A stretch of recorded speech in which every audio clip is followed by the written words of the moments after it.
அவன் மிகுந்த ஆஸ்தி உள்ளவனா இருந்தபடியால் இந்த வார்த்தை கேட்டு மனம் அடிந்து துக்கத்தோடே போய்விட்டான். ஆக்சுவலாக அவன் நித்திய ஜீவனாலே என்னென்னாலும் செஞ்சிடலாம், ஏன்னா நம்மகிட்ட காசு இருக்குது, நம்மகிட்ட ஐஸ்வர்யம் இருக்குது அப்படின்னு நினச்சிருப்பான். அவன் ஏதாவது ஒன்று பண்ணி இவர்கிட்டேருந்து அதை செஞ்சிடலாம் அப்படின்னு தான் அவன் நினச்சிருந்துருப்பான். அந்த மற்ற கற்பனைகள்லாம் ஃபாலோ பண்ண அவனுக்கு ஈஸியாக இருந்துச்சு. விபச்சாரம் செய்யாமல் இருந்திருக்கான், கொலை செய்யாமல் இருந்திருக்கான், எல்லாமே பண்ணியிருக்கிறான். ஆனால் வந்துட்டு அவங்ககிட்ட இருக்கிறது ஆண்டு என்ன சொன்னால் தரித்திரம் கொடுக்கும். எவ்வளோ கொடுத்துட போகிறான், அவனை ஆஸ்தியாக கொடுத்துட போகிறான். கொஞ்சம் தான் நம்ம தரித்திரம் கொடுப்போம் இல்லையா? இப்போ 1000 ரூபா வச்சுருந்தோம்னா 100 ரூபா அதை கூட கொடுக்க மாட்டோம். ஒரு 20 ரூபா 10 ரூபா தான் நம்ம கொடுப்போம். அதை கூட அவனால் கொடுக்க முடியாமல் அவனை ரொம்ப அதான் மிகுந்த ஆஸ்தி இருக்கிறதுனால ஆண்டவர் சொல்லும்போது அவனுக்கு என்ன ஆயிடுச்சுன்னா மனசு ரொம்ப துக்கமாயிட்டு ஆண்டவர் ஃபாலோவும் பண்ணல, நித்திய ஜீவனையும் அவன் ஃபாலோ பண்ணல. திருப்பியும் அந்த ஆஸ்தியை காக்கிறதுக்காக போயிட்டான். அதான் கார்டன் எடுத்து சொல்கிறாரு. அப்பொழுது இயேசு சுற்றி பார்த்து தம்முடைய சீஷரை நோக்கி, ஐஸ்வர்யம் உள்ளவர்கள் தேவனுடைய ராஜ்யத்தில் பிரவேசிப்பது எவ்வளவு அரிதாக இருக்கிறது என்றார். சீஷர்கள் அவருடைய வார்த்தையை குறித்து ஆச்சரியப்பட்டார்கள்.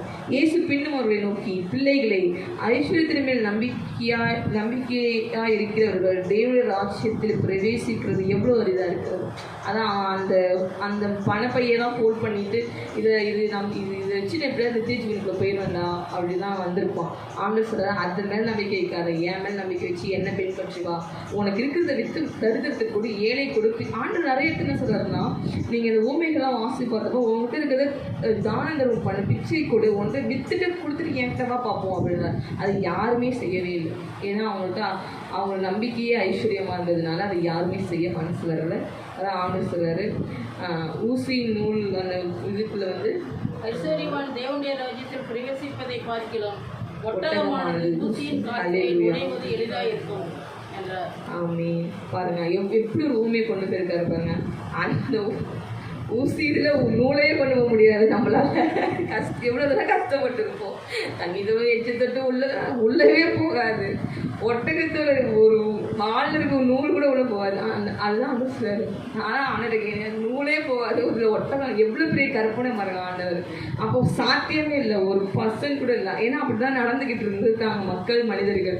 ஏசு கிறிஸ்து வாழ்ந்தப்பயே அப்படி தான் இருந்திருக்கிறாங்க. நேரில் பார்த்தும் தரிசன அற்புதங்களை பார்த்துமே ஜனங்கள் அப்படி தான் இருந்திருக்கிறாங்கன்னா, நம்மலாம் பாக்கியவான்கள் தான். அதை நேரில் பார்க்காம கண்ணார காணாமல் எதுவும் இருதயத்தில் விசுவாசித்து நீங்கள் உட்காந்துருக்கெல்லாம் பாக்கியவான்கள் தான். ஆனாலும் ஆண்டு நம்மக்கிட்ட இடத்துல ஒரு குறை உண்டு. என்ன நம்ம யோசித்து பார்க்கணும். இப்போ இல்லை, நம்ம வளரும்போது நமக்கு வரும்போது இந்த கற்பனைகளும் இந்த கட்டளையும் நம்ம கூடவே வந்துட்டு எடுக்கணும். ஆண்டவர் சொல்கிறதெல்லாம் ஆண்டவர் ஐஸ்வர்யத்துக்கு எதிர்த்து நிற்கிற ஐஸ்வர்யமானா இருக்கும் அவரை தேடாதவர்களுக்கு தான் ஆண்டவர் எதிர்த்து நிற்கிறார். யாருமே ஃபாலோ பண்ணல. பாருங்கள், 2 ஊமைகள் பார்த்தோம். அந்த ஊமையிலும் அவங்க ஃபாலோ பண்ணல, இந்த ஊமையிலையும் ஃபாலோ பண்ணல. அடுத்தது சீஷர்கள் திருப்பி சீஷருக்கு ஒரே ஆச்சரியம் தான். ஃபஸ்ட்டு சொல்லும்போது ஆச்சரியப்பட்டாங்க, யாரையா சொல்கிறாங்க அப்படின்ட்டு.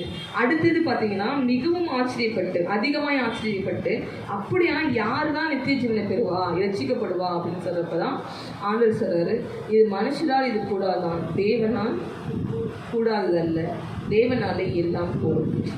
இப்போ 2 ஊமை பார்த்தோம். ஆஸ்தியாக இருக்கிறவங்க அதை இடத்துக்கு மனசு இல்லாமல் ஆண்டவர் தேடாமல் சொந்த போக்கிலே சுயம் போக்கிலேயே ஐஸ்வர்யம் சம்பாதிக்க என்னென்ன தேவையோ அதை முதலாவது தேடினாங்க 2 பேருமே. இப்படி சொல்லிட்டாரே நம்ம இதை தான் காத்துக்கொள்ளுன்னு சொல்லிட்டு உடனே போனாங்க. அப்போ ஆண்டவர் இந்த இடத்த சீஷர் கேட்குறாங்க, அப்போ யார் தான் ரட்சிக்கப்படக்கூடும் அப்படின்னு கேட்குறப்போ தேவனா எல்லாம் கூடும்.